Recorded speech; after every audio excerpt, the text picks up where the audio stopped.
Once again, Hero's Curse, The Final Crusade by Miss AnnieBot4573, which she has told me those numbers are significant.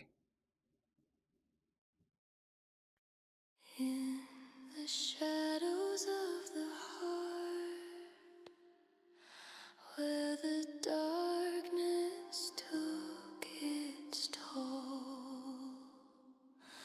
you faced one of the great evils, carved a wound upon your soul.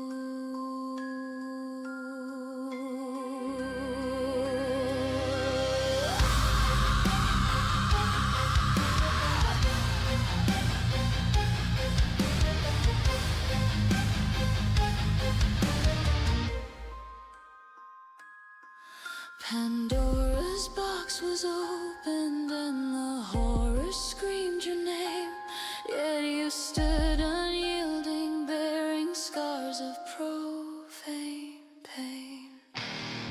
The hero's curse lingers in the silence of the night, a battle with the reaper in the absence of light. Oh survivor, you're the eye of the storm, carrying a world where innocence is mourned. You've seen the face of evil, yet you rise to fight again.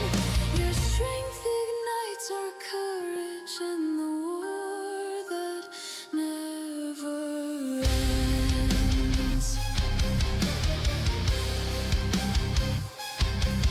Each dawn a quiet warfare, every breath a victory won.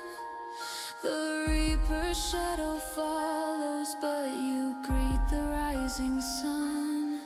Your heart's a battered fortress, yet it holds a sacred spark, a beacon for the weary, shining steady through the dark.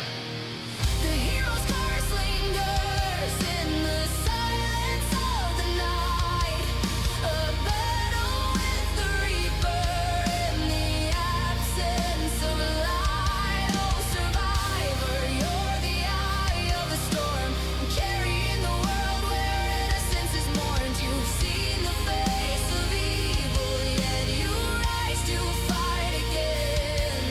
Your strength ignites our courage in the war that never ends. From the ashes of despair, you forge a brighter flame. Each scar a badge of honor, every tear a warrior's claim. You teach us how to stand when the darkness calls our name. Survivor, you're the proof that hope will never bend to shame.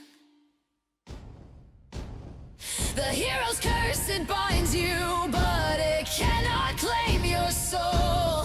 For you've stared down the abyss and kept your spirit whole. So we march, inspired by your light, survivors of the endless night.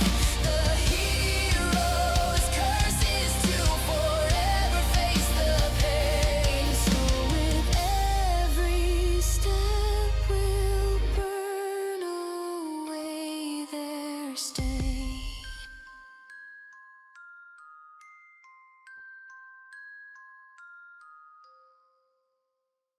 This is great. Was this one of your first videos, Annie? Because it came out great, fantastic. She did give a bit of context. Annie said that Hero's Curse is about all forms of PTSD, and I can appreciate that and really like it. I had a good friend, one of my best friends. He was deployed to Afghanistan for 2 tours, and he came back home, but he didn't survive the war.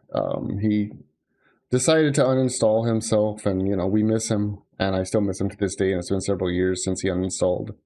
But you know, like I've always been a very big advocate for like veterans' rights and, you know, better VA benefits and so forth. But it really resonates with me because you can tell when somebody is hurting, and but more importantly, when somebody is trying to hide their hurt.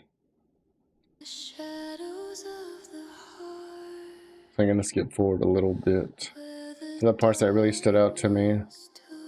took its wound upon I really like soul. this part right here where you get the I don't want to say like the Reaper, but the monster. If the monster is to like represent like trauma or just pain, uh, denial, guilt, fear, depending on, you know, what it is that people had to do during times of war, um, and how it can like literally like corrupt the soul, corrupt the very essence. I really dig that kind of like imagery of it. But it's so locked up to yeah, sorry to hear that. Yeah, and I'm sorry, like I wasn't trying to say that to kind of like get like sympathy or whatever. Like I'm not trying to I'm not trying to make this about me. This is about Annie's video, but I'm just saying like I can appreciate it on a deeper level.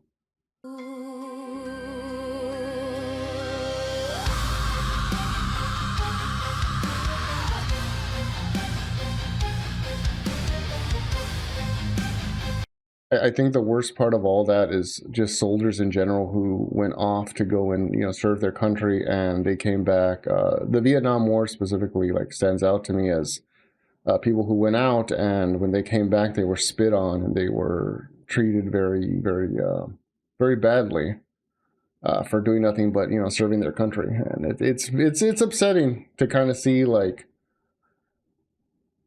how our veterans are treated. And I think it's gotten better, but it's not where it should be.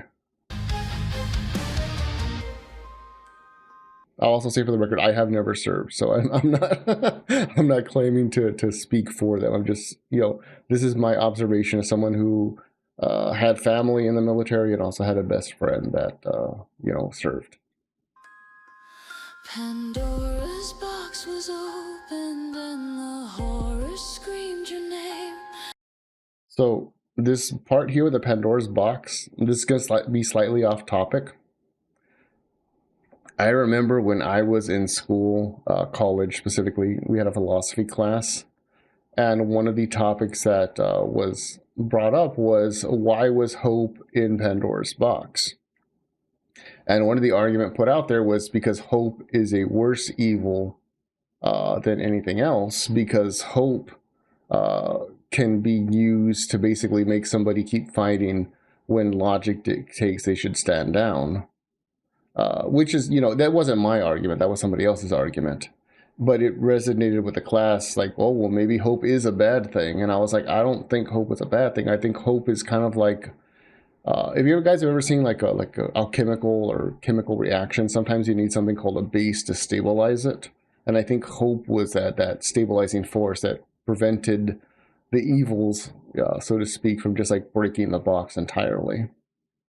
I don't know. That's my thought, and completely, you know, out of left field, but that's my thoughts. And I'm not claiming to be a chemist either. Box was opened and the horror screamed your name. Yet you stood unyielding, bearing scars of profane pain. I like the armor right here and the fight here with the Reaper.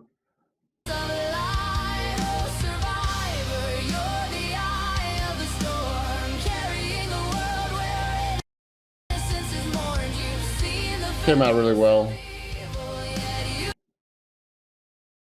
It represents that all horrors and evils are out of our control, but hope is still in human hands. Yeah, well, the question during that philosophy class wasn't necessarily that hope was evil. It's that why was hope in the box in the first place? And of course, somebody's argument was that, well, hope was basically the worst of the evils because it makes people believe that there's a chance of survivability when they should accept their fate. And, you know, I viewed it the opposite way, which I was like, I view hope more as like a balancing agent, something that keeps everything else in check, and that as long as you strive for that, very similar to like the alchemical thing of like the Philosopher's Stone, trying to refine it. That's just my take though. Also, clips in World War One commentary on seeing the boys. Yeah, I picked up on that. This part here, I don't know if this was intentional or not, but I totally got like Full Metal Jacket vibes because that's one of my favorite movies.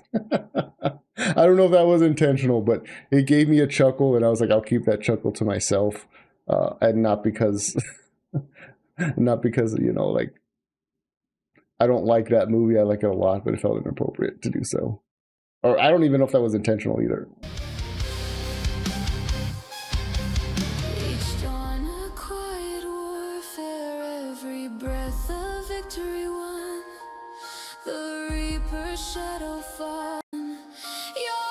Right here, this castle scene was really good. I really like it. Not seen Full Metal Jacket. I would recommend watching if you guys if you've never seen Full Metal Jacket. I don't want to say it's a comedy. It's definitely not a comedy, but it's in a lot of pop culture they represent that's like that drill instructor that's like, "Where are you from, son?" Nah, bah, bah, bah. Kind of like yelling off. That's where that's from. A Full Metal Jacket.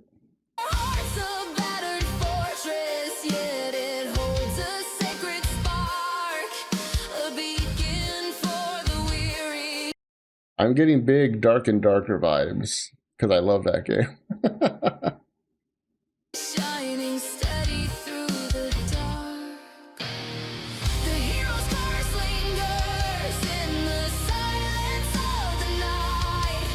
A battle with the Reaper in the absence of light. Oh, survivor, you're the eye of the storm, carrying the world where innocence is mourned. You've seen the face of evil, yet you rise to fight again.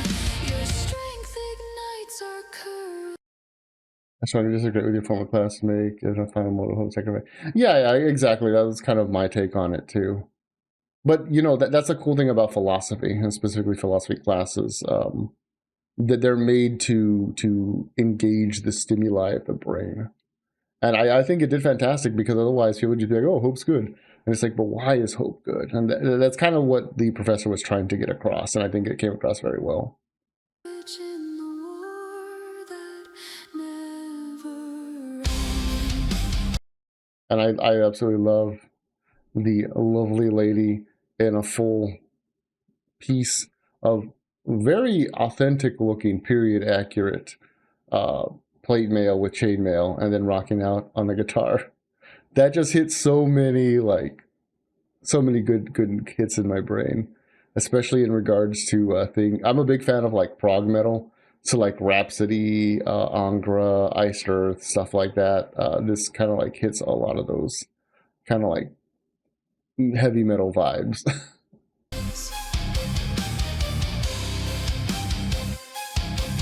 From the ashes of despair, you forge a brighter flame. Each scar a badge of honor, every tear a warrior's claim. You teach us how to stand. Hey, another Angra fan. Nice to hear that, Sin City. I'm gonna go forward just a little bit.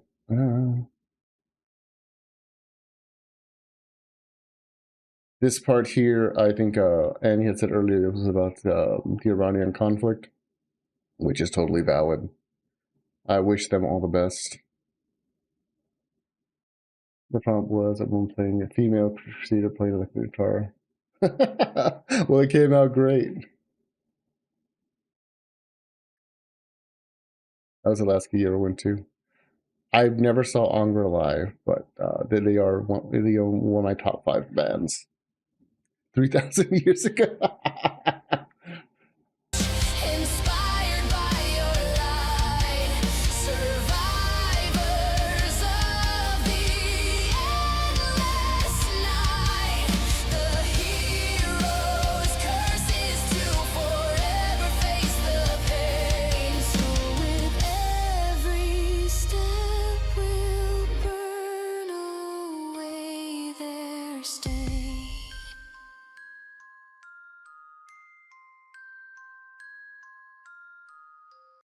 This is great, Annie. Thanks for sharing it. I will, of course, share the link for this down below.